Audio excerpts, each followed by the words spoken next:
to my video series, The Heroine's Journey. I'm Susanna Liller, the founder of the School for Real Life Heroines, and it's my true pleasure to guide you on what I call your epic journey of transformation. That's what I call life. And it's also the name of my online self-paced, free-to-you course, Your Epic Journey of Transformation. Just go to susannaliller.com and click on the school drop-down and you'll find it. If you're looking for a change, you've come to the right place.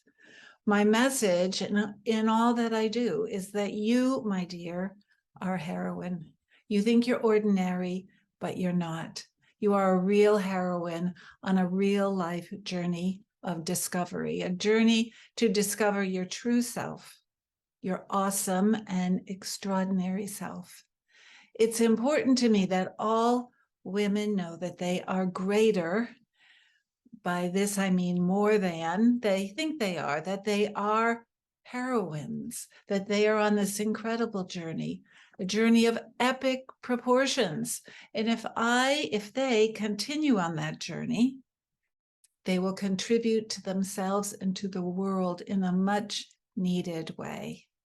But it requires listening and responding to the callings that you receive along the way. And I'm going to share today one of the callings I received, which is what started me on this whole adventure. My most recent videos have been about the tools I use and ask people to use in my course. I did a video featuring a tool developed by Julia Cameron, author of The Artist's Way, called Morning Pages. And I also did a video about using your non-dominant hand as a way to access a different area of your brain and thereby to get different information. That's where I featured the work of Lucia Capaccioni. For this video, I'm going back to the beginning, way back to the beginning, before the tools. Well, it's to how I came to the belief and understanding that we're awesome and we don't know it. We've been stuck in a paradigm handed down by our ancestors, by our culture. We aren't able to see our potential, all the possibilities that we can avail ourselves of because of this paradigm. And what is a paradigm? Highly summarized, for us, it's we're not enough. We're not up to par with our male colleagues. A paradigm is the accepted way we do something or believe something and think about something. They establish boundaries and rules for success. People tend to then filter out information that doesn't fit a certain paradigm. This blocks us from our ability to see what's real, what might be right in front of our noses, to see the truth. It's kind of like, it is like the fish in the water parable, which you might have heard. There are two young fish swimming along, and they happen to meet an older fish swimming the other way, who nods at them and says, "Morning, boys, how's the water?" And those two fish keep swimming. And then after a while, one of them looks at the other one and says, "What the hell is water?" We, dear heroines, are in the water of our paradigm. We can't see that we're in it, and we can't see what's outside of it. How to get women in the beliefs they have about themselves, inherited through gazillions of years of cultural programming and paradigms that tell them they are less than. How to get them out of the water and seeing who they really are. No wonder women have a confidence problem. I've worked closely with women as a coach and workshop and retreat facilitator since 2000. It has been astounding to me to see how many women I have met, smart, accomplished, fabulous women who lack self-confidence, who have low self-esteem. You might never know it unless you get underneath their presenting selves, their everything is okay exterior. I only came to understand this because they confided to me as a coach. I made the decision to address this with my work, which was at first facilitating women in a life planning process called Attracting the Life You Want. And I began to look for ways to boost self-confidence as I kept meeting up with the lack of it, which coincidentally was around the time the word empowerment was beginning to be linked with the self-development coaching world and with women. So I became a part of the women's empowerment movement.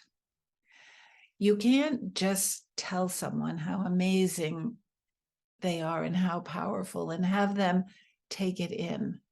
It's kind of like putting stickies with labels on a person. It doesn't sink through the skin. They might nod their heads and believe it superficially, but at their core, they are still non-believers.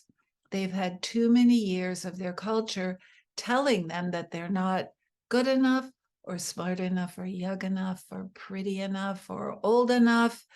Too many years in the water of their existing not enough paradigm.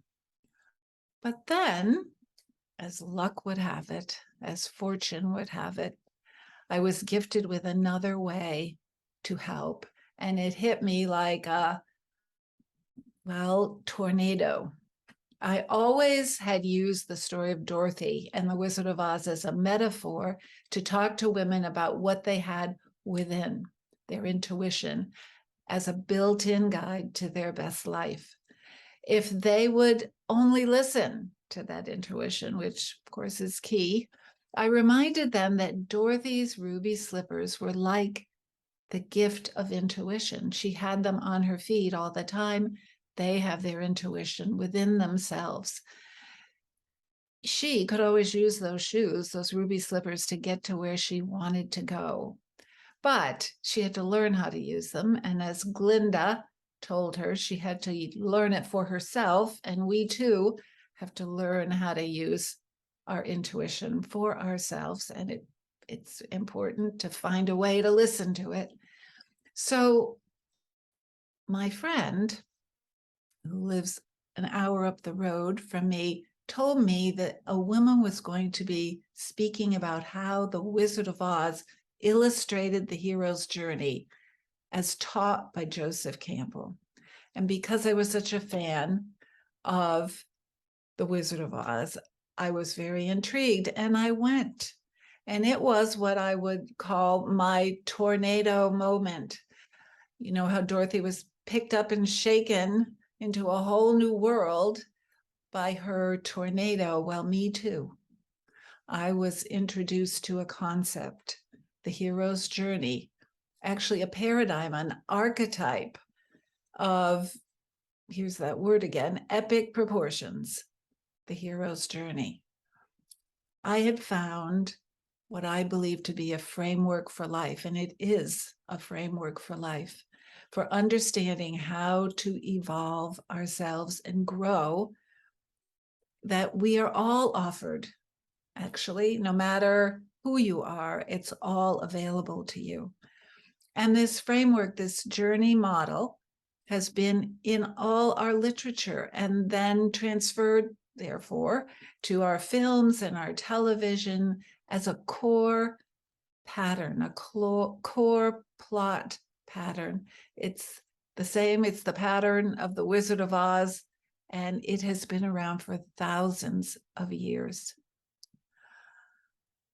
So I believed when I found this in my tornado moment that I had found a vehicle to help women gain confidence in who they are really, show them the journey path as handed down to us through the centuries, show them how their life reflects it, that they have traveled it more than once. And then if this is the truth, if this is what's real, the path there right under our feet, then how could they ever say they aren't worthy? This is the path of the hero. Oh, but then there was this, a slight detail, something that appeared perhaps to be in the way. Because of our patriarchal culture, those stories of the hero were about male heroes. Mythology, anyone? Male heroes, all mostly male. Could women have been written about if we had a more matriarchal society? Yes, but that hasn't been our paradigm. Ugh. So what to do? Call it the heroine's journey? And I won't even go into the story about how I had to deal with heroin. It's a drug, and finding out that we had the word heroin with the E in the end for a woman before we had the drug name, thanks to the Bayer company. At any rate, I agreed to take back the word heroin. Heroine's journey it is, but then the path, the journey milestones, they're the same. And maybe they're done a little differently than by women than men. And in fact, I know that they are, having women tell their stories of their heroine's journey many times. It's the same journey of evolution for women and men. But those stories, some people said, are stories, Susanna. It's not real life.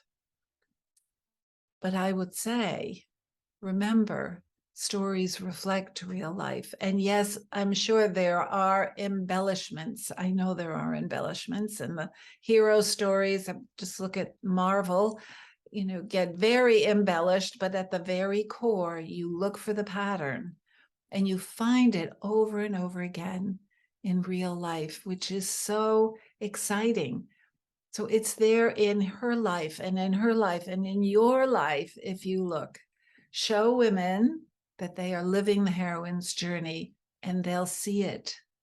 Well, really, how can they deny it? So that's how I began.